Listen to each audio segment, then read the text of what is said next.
Salam dostlar, dərslərimiz davam edir. Keçən dərsimizdə biz funksiyalar haqqında ümumi məlumatlar öyrəndik və funksiyaların növlərini bildik. Funksiyalar bildiyiniz kimi təkrarlanan kodların qarşısını almaq üçün nəzərdə tutulmuş bir kod blokudur. Həmçinin funksiyalar müxtəlif növlərdən ibarətdir. Sadə, parametrə qəbul edən və geri dönüş edən funksiyalar. Bugünkü dərsimizdə artıq ekranlarla necə istifadə etmək olar, funksiyalardan istifadə edərək ekranlarda necə işlər görmək olar, onlar haqqında öyrənəcəyik. Və yavaş-yavaş da ekranlarla işləməyi öyrəşək ki, artıq xırda-xırda proqramlar yaza bilir. Məsələn, mən ilk olaraq sadə bir form düzəldəcəm, sadə bir ekran düzəldəcəm və ondan istifadə edək. Burada text view'dan istifadə edəcəm və bir də butondan istifadə edəcəm. Baxın dostlar, mən text view'dan istifadə etmək üçün buradakı text view'un üzərinə gəlib, mişqanın sol düyməsini götürüb ekranıma gətirdim, saldırdım. Həmçinin də XML vasitəsilə də bu işi görə bilərik. XML-də artıq biz bunları kod şəklində yazacağıq ki, artıq bunu gələcək dərslərimizdə öyrənəcəyik. Bugün sırf Android Studio'nun özündə eləyəcəyik. Ondan sonra isə XML-də yavaş-yavaş yazılıma başlayacağıq. Burada çox sadədir. Baxın, ekranda mən bu text view'dan istifadə edəndə bu cür forma tabletçi əmələ gəlir. İstədiyim həcmdə böyüdə bilərəm. İstədiyim istiqamətdə, yerdə saxlaya bilərəm. Həmçinin də içərisində istədiyim əməliyyatları icra edə bilərəm. Bunun üçün bizim burada sağda olan ekranların dizaynı ilə bağlı baxın kodlarımız var. Tabletçalarımız var ki, biz bunlardan istifadə edərək istənilən formaya sala bilərik. Bunlar ancaq buradakı bütün kodlardan istifadə etmək mümkündür. Yəni içərisində artıq nə istəsək, hər hansı bir ekranı düzəldir. Bu yönləri çox sadə işlədiyimizə görə sadə primitiv işlər görəcəyik. İlk olaraq text view yaradılanda dostlar, bizim üçün onun ID'si vacibdir. Yəni hər bir text view olsun, buton olsun, nə olur olsun, bunların hər birinin özünə uyğun ID'ləri var. Bunu biz proqram tərəfindən təyin oluna da bilər. Həmçinin də biz bunu özümüz də əlimizlə yaza bilərik. Tutalım ki, mən burada text view yerinə yazıram nəticə text. Yazılımda fikir vermək lazımdır. Proqramistlər tərəfindən yazılım ancaq bu qaydada təyin olunur. İlk sözün hərfin kiçik hərfinə, ikinci sözün hərfini böyük hərfinə, yəni ilk hərfini böyük hərfinə qeyd etmək lazımdır. Yəni burada bizim proqramistlər tərəfindən yazdığımız deyəndə burada ola bilsin böyük bir siz kollektivdə işləyirsiniz. Burada text view'un elini seçilməlidir ki, sabahları ondan kimsə istifadə edəndə, səndən sonra kimsə onu istifadə etmək istəyəndə rahatçılıqla həmin ID-dən istifadə edə bilsin. Bu ID vasitəsilə artıq biz ekranlarda həmin bu tabletçiyə çata bilərik və ondan istifadə edə bilərik. Eyni qaydada məsələn mən butonda da bunu etmək məcburiyyətindəyim.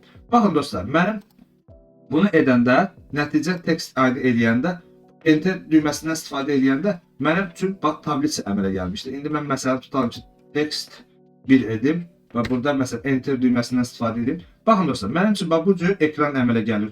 Enter düyməsindən istifadə edəndə. Burada mənə ilk olaraq project file verir. Project file'dan mən məsləhət görürəm ki, çox da istifadə edəməyəsiniz. Ən çox istifadə etdiyiniz current file'dan istifadə olunsun ki, yəni bunun əsas səbəbi nədir? Məsələn, gələcəkdə siz çoxlu bir ekrandan istifadə edəndə, siz məsələn tutalım ki, bu adda artıq istifadə edildiyinizi bütün proqramda bildirirsiniz. Yəni ikinci olaraq artıq bu ID-də ikinci olaraq hər hansı bir tabletçə yaratmaq mümkün olmur. Ona görə də bu şeylərə diqqət yetirin. Əlinizi də current file öyrəşdirin ki, artıq bu həmişəlik olaraq bir dəfəlik olaraq yadınızda qalsın. Project file'da da yazsanız, ancaq bu ekrana uyğun olaraq bu ID təyin olmuş olur. Yəni digər ekranlarda da həmin ID-dən istifadə etmək olur. O da ki, sabahların böyük proyekt yazanda collectionlar əmələ gəlir, yəni toqquşmalar olur. Ona görə də bu şeyə həmişə diqqət yetirin. Artıq bunu yazandan sonra refactor edərək, refactor düyməsindən istifadə edərək mən buradakı ID-ni təyin etmiş oluram. Və eyni qaydada məsələn tutalım ki, butonda eləyirəm. Burada da yazıram ki, tutalım ki, save buton və enter düyməsini tıklayıram və içərisində mən artıq burada da eyni qayda olaraq current file düyməsini tıklayıram və burada yenə refactor eləyirəm. Yəni eyni prinsip, eyni qayda.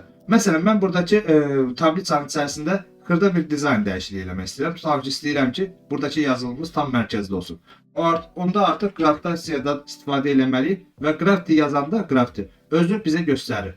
Burada bayraq yerinə daxil olur center mərkəzi seçirik və apply düyməsinə tıklayırıq.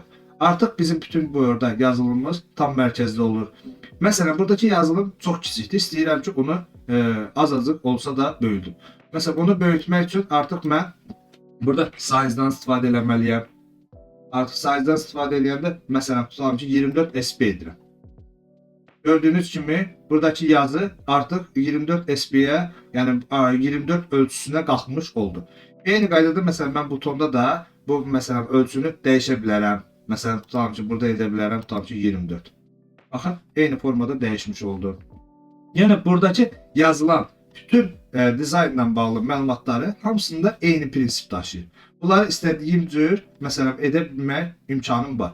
Mən burada yazdığım indi formanı run eləsəm, baxın dostlar, nə ekranda görsənəcək. Çox kobud bir formada bir ekran gələcəkdir. Baxın, text view və buton. Və burada görünür ki, artıq bizim yəni buton və text view yaradılıb, lakin eybəcər bir formada. Bunun üçün constraint əmrindən, kod blokundan istifadə eləməliyəm. Constraint nədir? Ekranda bağlamalar.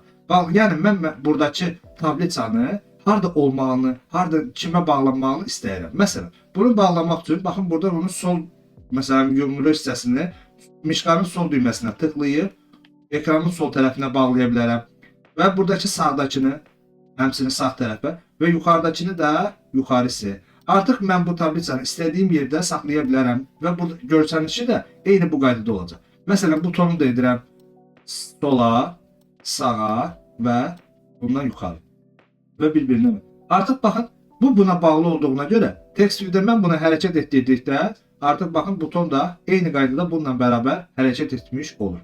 Yəni bağlamalar sırf bunun üçün lazımdır ki, məsələn artıq biz hər hansı bir ekranda düzəliş edirik ki, məsələn bu buton, bu text view bu butondan asılıdır, bu buton bu text view'dən asılıdır. Mütəmmədi olaraq bunlardan istifadə edin. Mən indi bunlardan eləsəm, eyni bizdə burada görünüş formada, eyni qaydada da telefonumuzda gələcəkdir. Baxın, eyni forma, eyni prinsip. Artıq mən buradakı dizaynlardan kodda istifadə edə bilərəm. Məsələn, biz bunları istifadə eləmək üçün müxtəlif metodlar var. Biz view bindingdən də istifadə edə bilərik. İndi hal-hazırda view binding bölməsini ayrıca olaraq başa salacağım. Kiçik olaraq bind view by ID-dən istifadə edəcəyik ki, bu da ekrandakı bizim tabliçalara əl çatımlığımızı köməklik göstərəcək. Bunun üçün mən elementar olaraq var, məsələn tutam ki, orada nə yazmışdım? Nəticə text və burada text view yazaq. Bunu da bind view by ID əmrindən istifadə edir. Və içərisində bunu nə yazmalıyım? Bunu yazmaq üçün baxın dostlar, mənim bu yaratdıqlarım hardadır? Gördüyünüz kimi activity main-də. Activity main hansı hissədədir? Res papkasının içindədir. Ona görə də bu res papkasına əl çatanlıq olması üçün biz ilk olaraq bunun R hərfindən istifadə edirik. Artıq bu bizi res papkasına gətirmiş olur. Və yazdığımız ID isə hər bir ID özünün ayrıca kod blokuna aiddir. Yəni ID burada heç bir belə deyək də papkanın içərisində yazılan sistemə aidiyyatı yoxdur. ID bizim tərəfindən verilmiş, yaradılmış və kod dilinə özəl olaraq yaradılmış bir kod blokudur. Ona da məsələn mən artıq burada r.id etdikdə və orada ekranda mən nələr yaratmışdım? 2 dənə ID yaratmışdım. Biri nəticə text, biri də save buton. Bizə burada indi text view ilə bağlı olduğuna görə nəticə texti seçirik və enter düyməsini tıklayırıq. Artıq bizim ekrandakı text view'umuz bura bağlanmış olur. Mən burada artıq nəticə text nöqtə, məsələn text edir və burada yazım ki, tam ki Ruslan. Və bunu run eləmiş olsam, baxın dostlar. Gördüyünüz kimi ekranda artıq Ruslan sözü yaranmış olur. Yəni mən bunun vasitəsilə, bu əmrin vasitəsilə buradakı düymələrə əl çatımlığım olur. Həmçinin eyni qaydada, məsələn mən burada istəyirəm var, burada yazaq save buton yazaq, məsələn tam ki buton metodundan istifadə etməliyik və find view by id r.id.save buton. Baxın, eyni qaydada məsələn mən burada artıq save butonundan istifadə etmiş oluram. Mən bu save butona əmr vermək istəyirəm ki, mən bu düyməni tıklayanda bunun içərisində, text view'un içərisində hər hansı bir əməliyyat icra olunur. Bunun üçün də həmçinin müxtəlif qaydalar var. Məsələn, biz lambda kodlarına gələcəkdə istifadə edirik. Lambdadan istifadə edək, məsələn, set on click'dən də istifadə edə bilərik. Məsələn, indi burada göstərib, onu daha rahat olsun sizin üçün. Artıq məsələn, mən burada save buton yazıb, nöqtə işarəsini qoysam, baxın, mənə set on click listener adında bir metod göstərir. Mən bu metod vasitəsilə, mən buradakı, məsələn, mən yaza bilərəm ki, nəticə text bərabərdir. Məsələn, burada yazaq ki, tutam ki, ana. Baxın, mən bunu run etmiş oluram. Burada ruslandı və butonu əmrini basanda, tıklayanda baxın, bizim yazdığımız, ekranda yazdığımız text view artıq dəyişmiş olur. Yəni, mən bu set on click metodunun vasitəsilə bu butona hər hansı bir əmr verməyə, yəni mümkünatını edirəm. Yəni, bu artıq bunun vasitəsilə mən burada nə yazsam, artıq burada o iş, məsələn, bu düyməni tıklayanda o iş görüləcəkdir. Həmçinin, eyni məsələn, prinsipdə tutalım ki, biz əlavə bir funksiya yaradaq. Məsələn, belə bir şey yaradaq ki, sizin üçün maraqlı. Məsələn, fun change edirik, məsələn. Fun change text edək və burada, məsələn, yazaq ki, text view text edək və əzəhli mörtəzədən istifadə edirik. Və burada text view texti nöqtə texti artıq, məsələn, yazılsın ki, alım ki, Rasim və burada yazdığım funksiyanı eyni prinsip olaraq burada mən icra eləyə bilərəm. Məsələn, burada yazsam ki, artıq, məsələn, tutam ki, nə yazmışdım?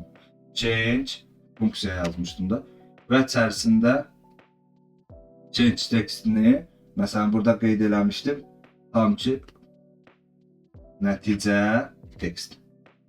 Baxın dostlar, indi mən bunu run eləyirəm. İndi nə olacaq? Ruslan idi, butonu tıkladıqda artıq Rasim. Yəni, mənim artıq buradakı funksiyam bunun vasitəsilə çağırılmış olur. Mən burada nə etdim? Mən burada bir dənə dəyişən yaratdım. Dəyişəni göstərdim ki, text view-ya aiddir və text bunun içərisində bu funksiyadan istifadə edəndə artıq mənə çapa ekrana Rasim olaraq gəlsin. Mən ən sadə qaydada sizlərə başlamaq istəyirəm. Onsuz da bunlar getdikcə çətinləşəcək. Necə çətinləşəcək? Yəni biz bunları ilkin olaraq bilmək məcburiyyətindəyik ki, yəni getdikcə işlərimiz asanlaşsın. Yəni gələcəkdə bunlardan istifadə edərək rahat bir şəkildə kodlarımızı yaza bilərik. Siz əsas kodları oxumağı bacarmalısınız ki, məsələn, hansı kod necə yazılır, nə üçün biz burada məsələn tutalım ki, find by id r nöqtədən, id nöqtədən istifadə edirik. Məsələn, tutalım ki, save buton nöqtə yazanda, biz bu nöqtə yazanda bunun içərisinə daxil oluruq. Yəni, məsələn, tutalım ki, mən r-in içərisinə daxil oluram, id metodundan istifadə edirəm, id metodunda içərisinə daxil oluram və orada yazdığım nəticə textə gətirib özümü çıxardıram. Bax, buna həmişə diqqət yetirin. Kodun oxunmasını bacarın, ondan sonra kodların yazılımı çox sadə olacaq. Məsələn, indi bəzi insanlar deyir ki, ayda mən bu boyda kodu necə yadda saxlaya bilərəm, necə öyrənə bilərəm?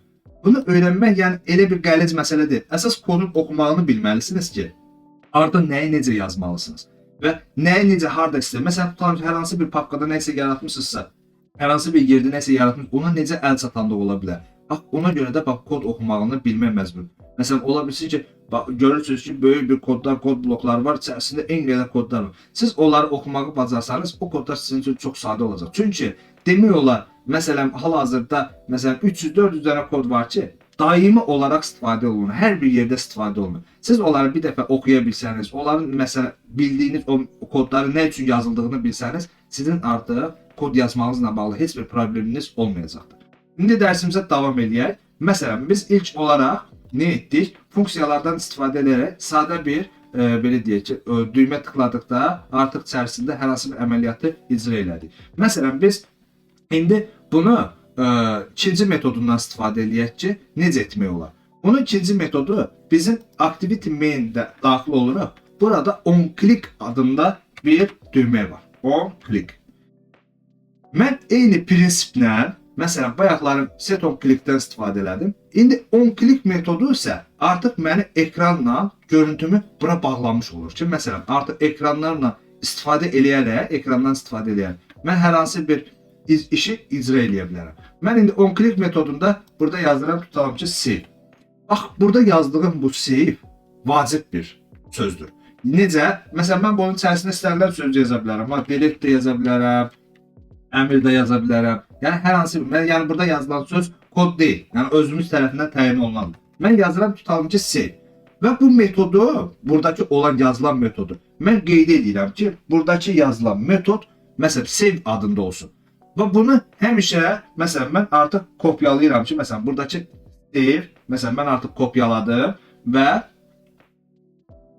gəlirəm bizim kod tərəfimizə. Kod tərəfimizdə nə etmək lazımdır? Mənim burada yazdığım save-i, baxın, enter düyməsini tıklayaq və burada, məsələn, artıq bağlayaq, bir də 10 klik edib. Baxın, mənə burada ekranda qırmızı göstərir. Nə üçün qırmızı göstərir? Baxın, göstərir ki, sizin bu yazdığınız metod ekranla heç bir bağlantısı, kodla heç bir bağlantısı yoxdur. Mən bunun üçün gəlirəm artıq kod tərəfimə və burada belə bir şey yazıram. Baxın, belə bir şey deyək ki, alım ki, file bayaq yazdığımız kodu bura mühürləyək və içərisində nə yazmalıyıq? Mən ekranla buradakı kodu bir-birinə bağlamaq üçün view əmrindən istifadə etməliyəm. Baxın, view. View. Bu nədir? Baxın. Bu bizə göstərir ki, ekrandakı görünümlə bizim koddakı görünümü bir-birinə bağlayır.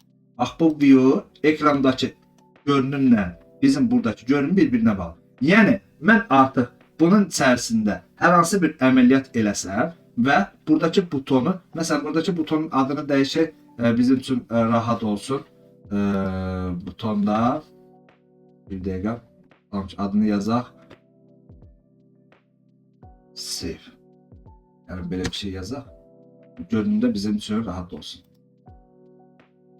Bunu mən eləyirəm. Baxın, indi mən nə etdim? Buradakı save metoduyla, bu adı da, bunun görürsünüz hərflərdə də fərq var. Save metoduyla ekrandakı görünümü bir-birinə bağladım. Artıq bunun içərisində mən, məsələn, tutalım ki, yazsam ki, var, my text edək, burada textlə bağlayaq, text view-lə bir-birinə bağlayaq və içərisində yazaq yenə find by ID və içərisində yazaq id nöqtə nə idi? Nəticə text və içərisində yenə də əlavə edək ki, my text nöqtə textdə burada yazaq ki, tutalım ki, Samir. Baxın dostlar, indi bizə nə oldu? Artıq mən, məsələn, buradakı kodu müvəqqəti olaraq dayandırım. Buradakı kodları müvəqqəti olaraq dayandırım. Bir-birimizə mane olmasın. Run edirəm. Bizim, məsələn, burada yazdığımız teksti burada özümüz dəyişmişdik. Text view-a artıq mən, görürsünüz, Samir düymə, məsələn, ekranda tıkladıqda Samir ekrana gəlmiş olur. Yəni, mən burada ikinci olaraq, məsələn, on click metodundan istifadə eləyərək artıq ekranda hər hansı bir əməliyyatı icra eləyə bilərəm. Yəni, set on click listener'dan da istifadə eləmək olar. On click listener'dan da istifadə eləmək olar. Bu bizə baxır, kodumuzun yazılım vaxtı nə bizə rahat ola bilər, onlardan istifadə edir. Bəzən set on click listener daha rahat olur, bəzən on click listener daha rahat olur. Yazılımda bunlar hər kəsin yazılım qaydası fərqli olduğuna görə bunlara, məsələn, elə də, yəni hər, məsələn, fərqli vaxtlarda istifadə edir. Ona görə də, məsələn, o demək deməli, bunu bildik, ancaq bundan istifadə edir, elə bir məsələ yoxdur. Mütəmadi olaraq bütün metodlar, demək olar, kodlar tərəfi, proqramistlər tərəfindən istifadə edilir. İndi isə, məsələn, keçək dərsimizin davamına. On click metodundan istifadə edərək, məsələn, hər hansı bir işi görə bilirik. İndi məsələn parametrə alan funksiyalar üzərində hər hansı bir məsələn tutalım ki, əməliyyatın aparılması. Məsələn biz parametrə alaraq hər hansı bir iş prinsipini icra edə bilərik. Tutalım ki, mən belə bir şey etmək istəyirəm ki, burada yazaq.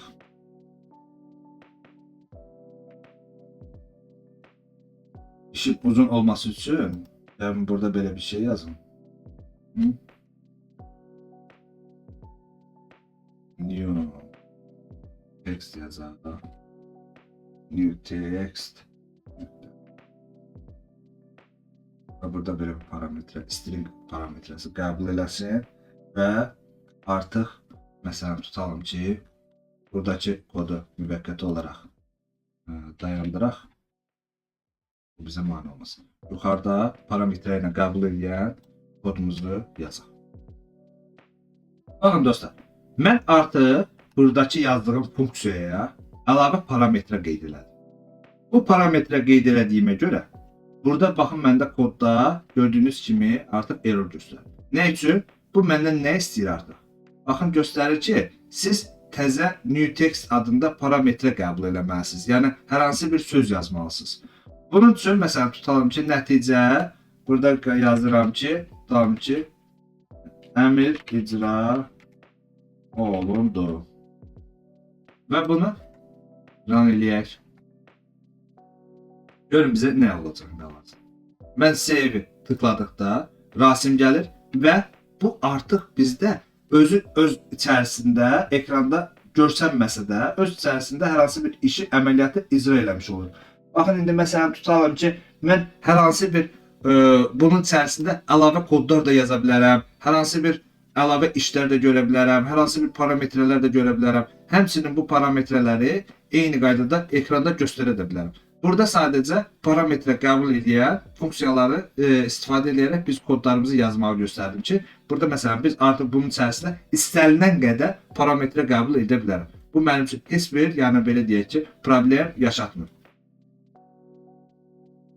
İndi dərsimizə məsələn artıq geri dönüşlə də bağlı bir dənə misal qeyd edeyim. Sizin üçün də tam olaraq mövzu anlaşılır olsun. Tutalım ki, mənim burada mənim funksiyam burada geri dönüşlə məni qaytarmalıdır string. Və burada da yazıram return text diyor. Məsələn tutalım ki, burada qeyd edək nəyi? Belə bir şey olsun bu. Return xəta verdi. İndi nə olacaq?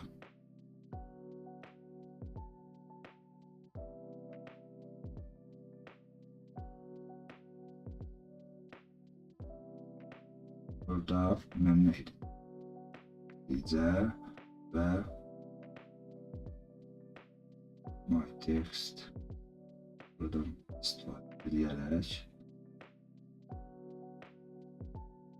nəticə text burada da yazaq neydi bizim funksiyanın adı change text və içərisində